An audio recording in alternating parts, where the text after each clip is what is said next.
Hello, നമസ്കാരം.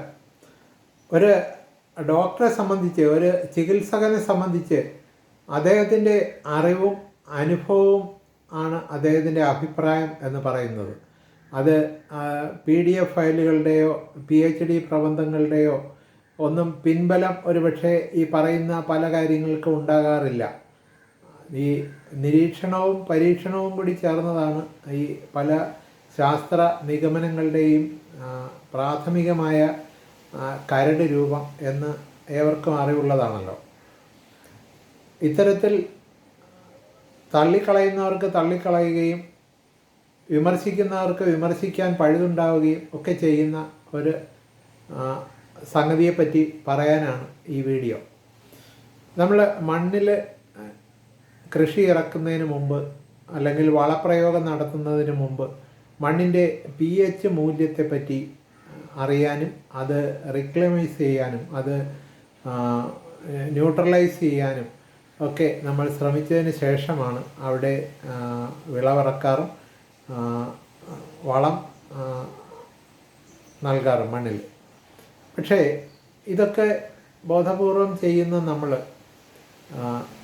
രാസവളങ്ങളെ ഒപ്പം തന്നെ അല്ലെങ്കിൽ രാസവളത്തേക്കാൾ ഒരുപടി മുന്നിൽ ജൈവവളങ്ങളെയും പച്ചില വളങ്ങളെയും പ്രാമുഖ്യം നൽകി മണ്ണിൻ്റെ ഊഷരത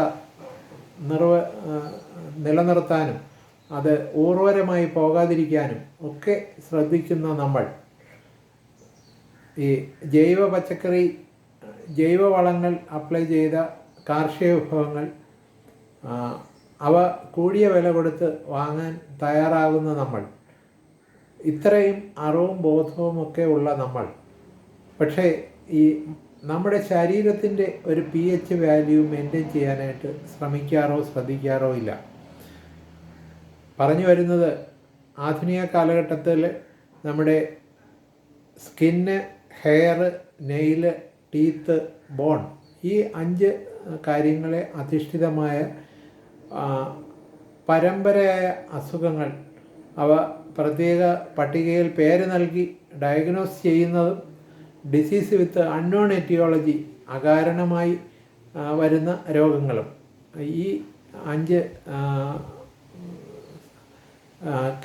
സ്ഥലങ്ങളെ കേന്ദ്രീകരിച്ച് നമ്മുടെ ശരീരത്ത് പ്രബലമാണ്.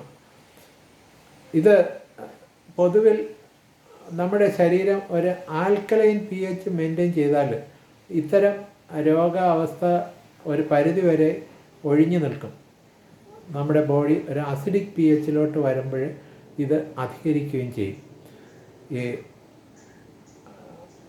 നമ്മുടെ ഈ ആധുനിക യുഗത്തിൽ നമ്മൾ ഏറ്റവും കൂടുതൽ ഇഷ്ടപ്പെടുന്നത് ഈ രുചിമുകളങ്ങളെ ത്രസിപ്പിക്കുകയും ആസാരന്തരങ്ങളെ ഉത്തേജിപ്പിക്കുകയും ഒക്കെ ചെയ്യുന്ന ഈ ഫാസ്റ്റ് ഫുഡുകളും പാക്ക്ഡ് ഫുഡുകളും ഒക്കെയാണ്.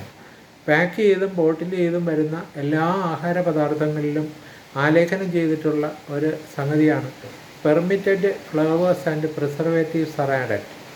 ഈ ആര് പെർമിറ്റ് ചെയ്തു എന്നുള്ളത് ഒരു ഫസ്റ്റ് ജനറേഷൻ ക്വസ്റ്റ്യനാണ്. ഈ പെർമിറ്റഡ് എന്ന് പറയുന്നത് അതിൽ ചേർത്തിരിക്കുന്ന പാഷാണങ്ങൾ നമ്മുടെ ഡീടോക്സിഫൈങ് ഓർഗാൻസിന്, ലിവറിനും കിഡ്നിക്കും ഒക്കെ ഹാൻഡിൽ ചെയ്യാൻ കഴിയും എന്നുള്ളതാണ്.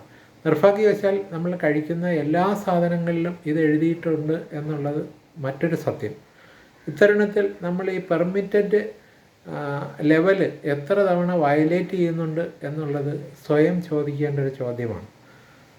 അപ്പോൾ ഈ പച്ചക്കറികൾ, വള്ളിയിൽ പിടിക്കുന്ന ഫ്രൂട്ട്സും വെജിറ്റബിൾസും ഒക്കെ തന്നെ നമ്മുടെ ശരീരം ഒരു ആൽക്കലൈൻ pH മെയിൻറ്റെയിൻ ചെയ്യാൻ പോകുന്നതാണ്. ഈ സ്പൈസി ഫുഡും സ്പൈസസ് ഒരുപാടുള്ള സാധനങ്ങളും ഒക്കെ തന്നെ ഈ ബോഡിയെ ഒരു അസിഡിക് pH ആയിട്ട് മെയിൻറ്റെയിൻ ചെയ്യുന്നതുമാണ്.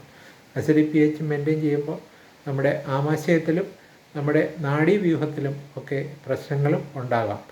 ഇവയും ഈ ആധുനിക സമൂഹത്തിൻ്റെ മനുഷ്യൻ്റെ സ്വൈര ജീവിതത്തിന് അശാന്തി വിതറുന്ന അസുഖങ്ങളുടെ പട്ടികയിൽ പ്രമുഖ സ്ഥാനത്തുള്ളതാണ്.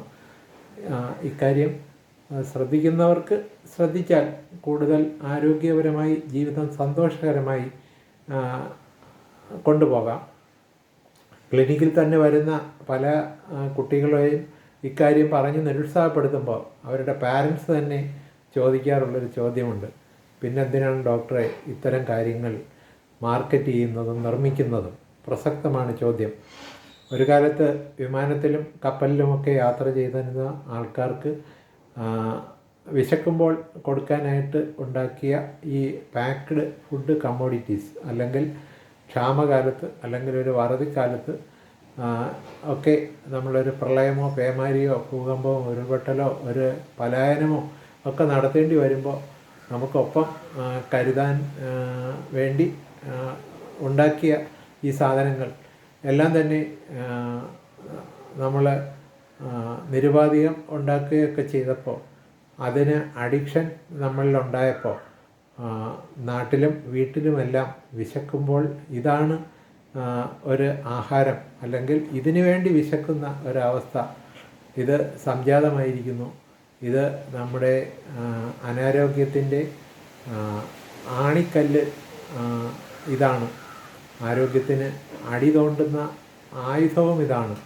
ഇക്കാര്യം ഇനിയെങ്കിലും നമ്മൾ തിരിച്ചറിഞ്ഞാൽ നമ്മുടെ ജീവിതത്തിന് സ്വാസ്ഥ്യമുണ്ടാകും എന്നുള്ള ഒരു ചിന്ത ക്രിയേറ്റ് ചെയ്യാൻ വേണ്ടി മാത്രമാണ് ഈ വാക്കുകൾ ഞാൻ നിങ്ങളുമായി പങ്കിടുന്നത്.